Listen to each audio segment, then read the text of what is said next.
This is Logan here. Alright, so in gaming news, I read up on Xbox 720. Supposedly there was a leak on the internet for the new 720 price, everything. That got taken down. Microsoft does not deny it or saying that it's true. So basically, it's just a rumor. But from what I read, it's saying Blu-ray. It's gonna have Blu-ray. It's gonna be $300 price. Basically, it might be for the basic 4 gigs. What was the other feature? There's a few other features that were on there that basically that they were rumored about having on there, and basically, you know, with all the things that they've been saying about it, it is most likely that is true. I'm gonna go ahead and say flat out, those are the things that's coming out.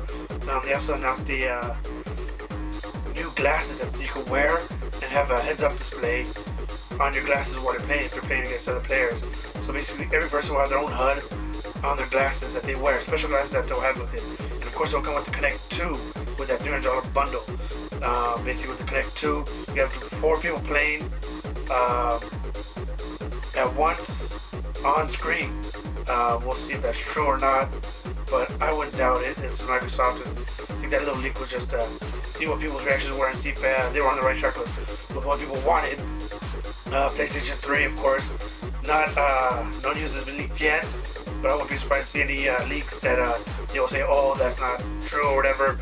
We'll see what goes on with Sony, but also on Lucas Gaming is talking about the new Star Wars game 1313 will be coming out until next year, and that's playing on a high-end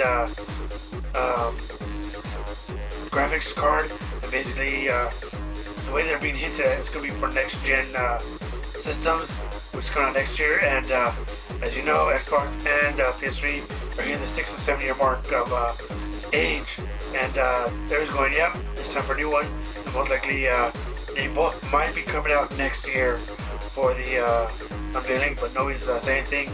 But E3 is next year.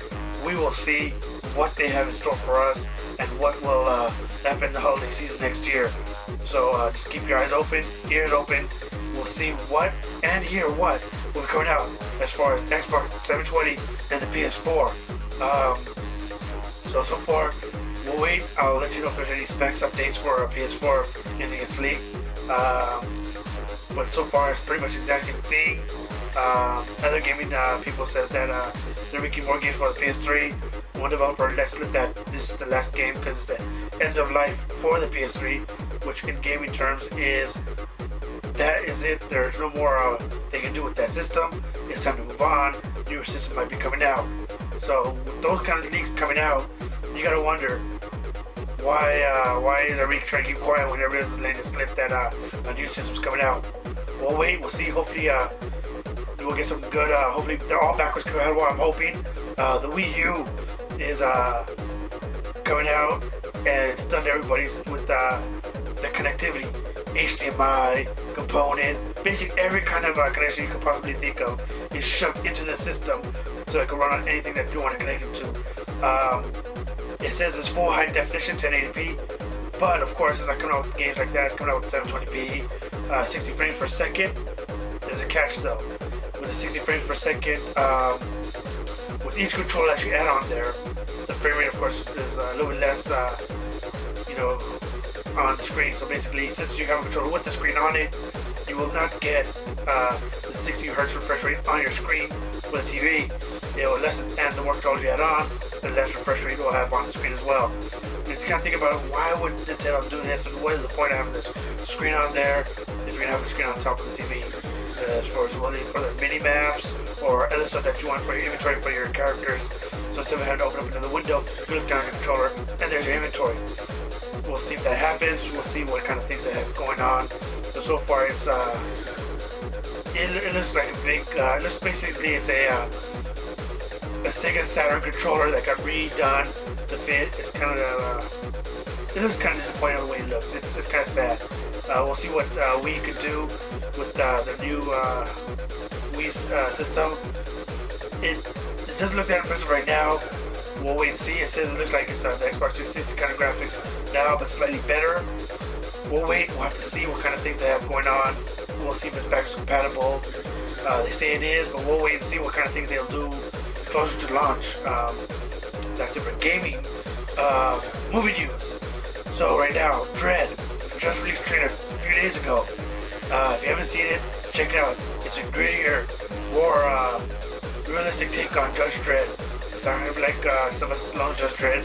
It's more futuristic, blind, and everything like that. I don't know if there's gonna be comedy in this one. There's gonna be more grittier and more smash mouth. They have Carl Urban, who's been in the Lord of the Rings movies. He's been in the Bourne movie. He's also in the new Star Trek. He's Dr. Leonard McCoy. So basically, he's an upcoming actor. He's been in a lot of good movies. He's also been in Red. He's a pretty decent actor. He just needs that one movie to come out of a breakout role in. Let's see if Judge will be it. I doubt it because the movie comes out in September and no posters, no nothing until just recently. I went to the theaters today, saw a poster, and I'm sitting there like, where was this a few weeks ago? Trailer didn't come out till this week. I saw it. I was kind of impressed on how well it looked, but I'm still holding my breath because it doesn't look like it's gonna be a big draw. It doesn't look like it's gonna make that much money.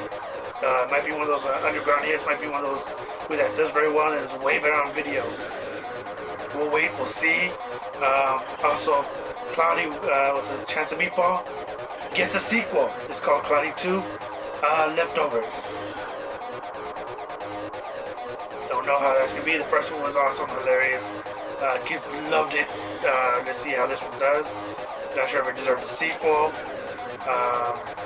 Another one that gets pushed back. It was in the making of, but it's the Turtles. It's getting pushed back another year. It's supposed to come out next year, but Michael Bay doesn't have nothing to do with the story. People say otherwise, but we'll see what happens. Hopefully it's something that's getting rectified, because, with all the rumors about space turtles, and they're not Ninja Turtles, and they're not mutant, it's, getting people upset. We'll wait, we'll see. Hopefully it's just something that they have to do. There's no casting news or anything about it.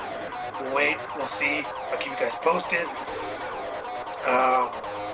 As far as that, there are no more special hidden movies that are coming out right now, and no other news about anything getting pushed back. Also, as far as comic news, the Avengers vs. X-Men. Alright, they finished the first half of it, the first 5. That's the first climactic point. Book 6 came out this week, so basically they're on round 6 of the 12-issue run. They have 6-issue side story with it. That side story is just the fight sequences in between. So basically, if you read these comics, there's not going to be a lot of fights. It's just be the story. If you want to see just the battle sequences, buy the Avengers versus X-Men, and it'll basically tell you who wins in each battle. And it's basically just 2 battles in each book. There's going to be 6 issues, and basically you'll have the first one is Iron Man versus Magneto, and then the Thing versus Namor. So basically those 2 are in the first book. Each book will have an epic battle between 2 characters. There's 2 battles in each book. Check them out if you're not into the whole storyline. So far, I've read the first 3 books. Pretty awesome. Pretty cool on how things are going. It's kind of sad to see that these heroes are fighting each other over the race of mankind. Scott sees it another way as the savior of mutant kind, and then you have Beast and Wolverine, who are basically part of the Avengers, but also X-Men members. Where do their loyalties lie? Where do they side? And it's kind of hard for them because, especially Beast, with him, he does, have a lot of loyalties with X-Men. Wolverine, his loyalties lie, basically, his loyalties are run deep, and with him, it lies with what's right. And for these 2 characters, it's pretty hard for them to decide on who to side on because it's a tough decision. And on top of that tough decision, you have the Black Panther, who is married to Storm. So now they're fighting against each other, and yet it's hard to see that these two guys who are married find each other over something this is stupid. It's like choosing sides, and yet it's not surprising that they are in marriage counseling, which is uttered in the series. So all in all, this looks like a lot of people will be left. A lot of things are going to be done, said. A lot of people are going to be left hurt, broken, and some people might die. We'll see how this issue runs and ends. But until then, we'll wait. We'll see what the Phoenix has in store for every single character. Until then, I'm Logan, and I'll keep you up to date with any other information that comes along during the week. Alright, talk to you guys later. Bye.